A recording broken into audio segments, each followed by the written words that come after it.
नमस्कार। हिंदी कक्षा में आपका हार्दिक स्वागत और अभिनंदन। मैं डॉक्टर आशा आज आपके लिए लेकर आई हूँ एक नया अध्याय है क्षितिज पुस्तक के काव्य खंड से सूरदास के पद।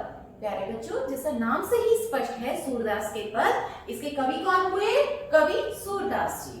तो सूरदास जी के बारे में बताते हैं कि सूरदास जी सगुण भक्ति धारा के प्रमुख कवि हैं। अब आप सोचेंगे कि ये सगुण भक्ति धारा क्या है? कि हमारी दो धाराएं प्रवाहित हुई, एक हमारी हुई निर्गुण काव्य धारा, दूसरी थी हमारी सगुण काव्य धारा। निर्गुण काव्य धारा में कि जिसमें ईश्वर का कोई रूप रंग आकार नहीं होता है, उसकी हम आराधना करते हैं, वो निर्गुण काव्य धारा। और सगुण काव्य धारा कि जिसमें हम एक ईश्वर का साक्षात रूप मानकर उसकी पूजा करते हैं, उसकी आराधना करते हैं। तो यहाँ पर सूरदास जी ने अपना आराध्य देव किसे माना? श्री कृष्ण को, और उसी के आधार पर ही उन्होंने काव्य सृजन किया है। अब सूरदास जी की एक प्रसिद्ध पुस्तक है सूरसागर। उसी के सूरसागर के ही भ्रमर गीत अंश से ये पद हमारे लिए गए हैं। अब इसकी पृष्ठभूमि जानते हैं। अब क्या है कि गोपियां श्री कृष्ण से बहुत ज्यादा प्रेम करती हैं। अब श्री कृष्ण कहाँ चले गए? मथुरा चले गए। वहां जाकर वो उद्धव के पास है। अब हम इस काव्यांश की पृष्ठभूमि जानते हैं। पृष्ठभूमि में क्या है कि श्री कृष्ण जो है वो द्वारका चले गए हैं और गोपियां उससे बेहद प्रेम करती हैं, वो उन्हीं की भक्ति में लीन है। तो वहां पर श्री कृष्ण क्या कहते हैं कि गोपियां मुझे बहुत ज्यादा याद कर रही हैं, तो उद्धव तुम जाओ और मेरा संदेश गोपियों तक लेकर जाओ कि मैं भी उनसे बहुत प्रेम करता हूँ। जितनी वो मुझ में भक्ति और आस्था रखती हैं, इतना ही मैं उनका भी ध्यान रखता हूँ। लेकिन उद्धव क्या कहते हैं कि ये भगवान नाम की क्या चीज होती है? आप गोपियों को क्यों नहीं कहते कि निर्गुण ब्रह्म की आराधना करना शुरू करें? निर्गुण मतलब जिसका कोई रूप रंग आकार नहीं है। लेकिन उद्धव मानते नहीं है, कृष्ण समझाने का प्रयास करते हैं। तो श्री कृष्ण चाहते हैं कि मुझसे बेहतर गोपियां इसे समझा सकती हैं, तो उसे वहां पर भेज देती हैं। तो जैसे ही वो उद्धव वहां पर जाते हैं, गोपियां उसका इंतजार कर रही हैं। जैसे वो रथ को आते हुए देखती हैं, गोपियां बड़ी प्रसन्न हो जाती हैं कि श्री कृष्ण आ गए। लेकिन जैसे ही रथ नजदीक आता है तो उन्हें आभास होता है कि वो श्री कृष्ण नहीं कोई और है, और उसके आसपास मंडराते हुए भ्रमर को ही वो उसे भ्रमर कहकर संबोधित करती है। आज जो हम पद पढ़ेंगे उसमें बहुत बार उद्धव के लिए भ्रमर शब्द का प्रयोग किया गया है। अब वो आकर उन्हें संदेश देते हैं, लेकिन गोपियां जो है अपने वाक चातुर्य के माध्यम से उसे परास्त कर देती हैं। वो बहुत सारे तर्क देता है गोपियों को समझाने का, लेकिन गोपियां सभी निरस्त कर देती हैं। एक भी तर्क उसका मानने से इनकार कर देती हैं। अब गोपियां क्या कहती हैं कि अब आप एक चीज का ध्यान रखना बच्चों कि यहाँ पर जो मैं काव्यांश की व्याख्या कराती जाऊंगी, उस व्याख्या को ध्यानपूर्वक समझना, और साथ साथ हमारे इसके प्रश्नोत्तर भी कराती जाऊंगी मैं। जो एमसीक्यूज आएंगे, हमारे जो बहुविकल्पी प्रश्न आएंगे, वो बहुत ज्यादा आएंगे अब की बार परीक्षा में, तो उसी के आधार पर ही हमें ये अब गोपियां अपने वाक चातुर्य के माध्यम से उसे परास्त कर देती हैं। गोपियां क्या कहती हैं कि उद्धव तुम हो अति बड़भागी, कि हे उद्धव तुम तो बहुत भाग्यशाली हो। बड़भागी मतलब बहुत अधिक भाग्यशाली हो। और अब यहाँ पर वो बड़भागी शब्द क्यों बता रही है, उसे भाग्यशाली क्यों कह रही है? यहाँ पर वो उसे भाग्यशाली नहीं बल्कि भाग्यहीन कह रही है। क्यों कह रही है? क्योंकि यहाँ पर उद्धव जो है वो श्री कृष्ण के पास रहते हुए भी भाग्यवान नहीं है, वो भाग्यहीन है। क्यों है? क्योंकि वो उसके प्रेम में बंधा ही नहीं है, क्योंकि श्री कृष्ण के पास रहते हुए भी वो उसके प्रेम में लीन नहीं है। ए परस रहत स्नेहे तदाते नाहि मन अनुरागी। अब क्या कहते हैं? ए परस मतलब स्पर्श से रहित। आ का मतलब होता है नहीं, परस मतलब स्पर्श। कि वो उद्धव को कहती है कि हे उद्धव तुम श्री कृष्ण के प्रेम में लीन नहीं हो। रहत स्नेहे तगाते, कि स्नेहे तगा स्नेह रूपी धागे में तुम बंधे हुए नहीं हो। अब गोपियां क्या कहती हैं कि ए परस रहत स्नेहे तगाते नाहि मन अनुरागी, कि तुम तो श्री कृष्ण के प्रेम रूपी धागे में बंधे ही नहीं हो, स्पर्श से रहित हो। अ का मतलब होता है नहीं। और यहाँ पर ये देखिए स्नेहे तगा, ये वाला प्रश्न भी बहुत बार परीक्षा में आता है, छोटे प्रश्न में एमसीक्यूज में बहुत बार परीक्षा में आता है। ध्यान रखना, स्नेहे तगा मतलब स्नेह रूपी बंधन। वैसे तगा का मतलब होता है धागा, लेकिन यहाँ पर उत्तर में आपको लिखना है बंधन, कि तुम स्नेह रूपी बंधन में बंधे हुए नहीं हो, ना ही मन अनुरागी और ना ही तुम्हारा मन किसी के प्रेम में लीन हुआ है। अब यहाँ पर उद्धव को समझाने के लिए वो बहुत सारे तर्क देती है, बहुत सारे उदाहरण देती है। क्या कहती है? पुरैनी पात रहत जल भीतर। पुरैनी मतलब होता है कमल, पात मतलब पत्ता, रहत मतलब रहता है, जल भीतर मतलब जल के अंदर। ता रस देहन ताकी, कहती हैं गोपियां कहती हैं कि जिस प्रकार से कमल का पत्ता जल के अंदर रहता है, फिर भी पानी की एक भी बूंद उसको स्पर्श नहीं करती है।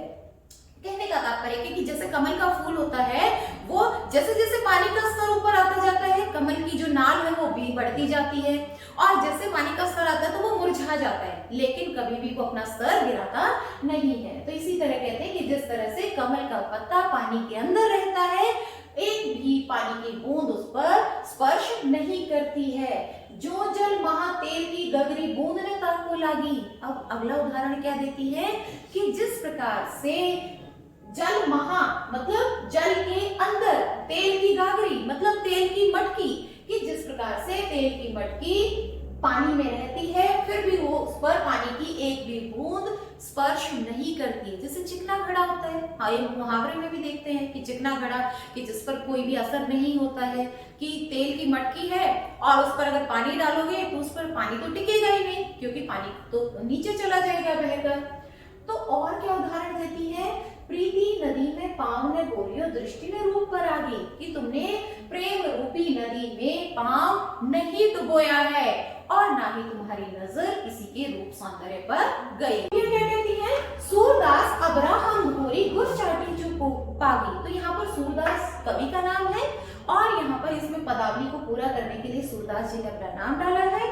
और क्या कहती है? अबला मतलब जिसमें बल नहीं होता है, ए का मतलब होता है नहीं, बल मतलब शक्ति, कि जिनमें शक्ति नहीं है, ऐसी अबला हम घोरी, हम भोली भाली नारियां हैं, हम अबला हैं, और हम तो श्री कृष्ण के प्रेम में उसी प्रकार लीन है जैसे गुड़ से चींटी लिपटी रहती है। कि जिस प्रकार से गुड़ से चींटी को अलग नहीं किया जा सकता, वैसे ही हमें श्री कृष्ण की भक्ति से अलग करना असंभव कार्य है। तुम जो ये निर्गुण का संदेश लेकर आए हो, इसे तुम वापस अपने साथ ले जाओ, हमें इस निर्गुण के संदेश को नहीं समझना है।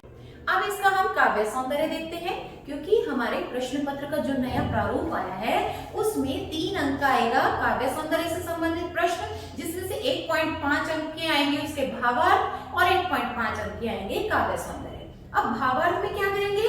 जो यहाँ पर मैंने आपको सारांश बताया है उसमें क्या भाव है, एक एक शब्द से आपको नहीं लिखना है, लेकिन जो भी पंक्तियां आपको परीक्षा में दी जाएंगी, चाहे मान लीजिए कि आपको ऊपर की 2 पंक्तियां दे दी जाए, या ये 2 या ये अंतिम की 2 पंक्तियां दे दी जाए, उनसे संबंधित आपको भाव सौंदर्य और काव्य सौंदर्य पूछा जाएगा। 1.5 अंक में भाव सौंदर्य में आप क्या लिखेंगे? इसकी व्याख्या लिखेंगे, है?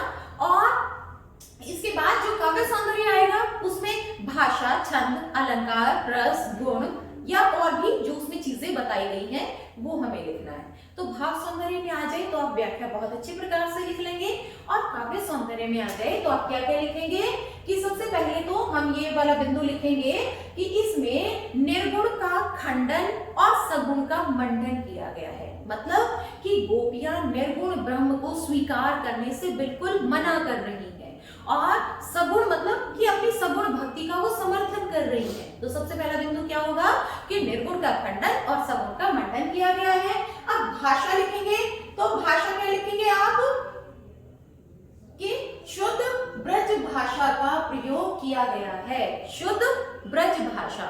फिर उसके बाद आता है हम अलंकार देखेंगे। अलंकार क्या देखेंगे? हम अलग अलग करेंगे कि पुरैनी पात सबसे आसान अलंकार है बच्चों, कि हमें अनुप्रास अलंकार की पहचान सबसे आसान होती है। क्या होता है कि जहां पर एक ही वर्ण की आवृत्ति हो, जैसे पुरैनी पात, इसमें कौन सा वर्ण है?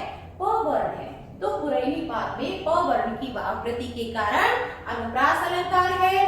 जो जल महा कि जिस प्रकार से जल के अंदर कि जो जहां पर प्रयोग होता है, जानो मानो जनु मनहु ऐसे शब्द आते हैं, वहां पर ये ध्यान रखना उत्प्रेक्षा अलंकार होता है कि कहते हैं कि जैसे जल में, यहाँ पर उदाहरण दिया है उत्प्रेक्षा अलंकार। आगे है प्रीति नदी, प्रेम को नदी का रूप माना जाता है, जहां पर उपमेय को उपमान का रूप माना जाता है, जहां पर किसी चीज को किसी और चीज का रूप मान लिया जाता है, वहां पर रूपक अलंकार होता है। तो प्रीति प्रेम को नदी का रूप माना गया है।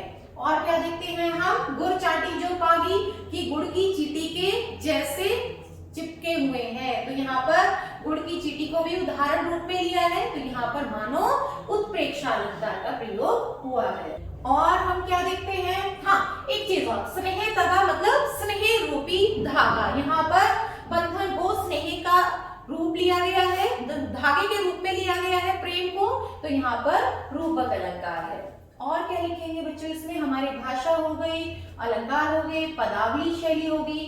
एक चीज और आप सभी काव्य पंक्तियों में शामिल कर सकते हैं, जैसे संगीतात्मकता, लयात्मकता व प्रवाहमयी भाषा का प्रयोग किया गया है। और एक चीज और बच्चों कि इसमें जैसे वो श्री कृष्ण से दूर है गोपियां, तो इसमें रस कौन सा होगा, इसमें वियोग रस का प्रयोग किया गया है। तो यहीं पर हमारे ये काव्य सौंदर्य और भाव सौंदर्य समाप्त होता है। अब हम बढ़ते हैं दूसरे पद की ओर।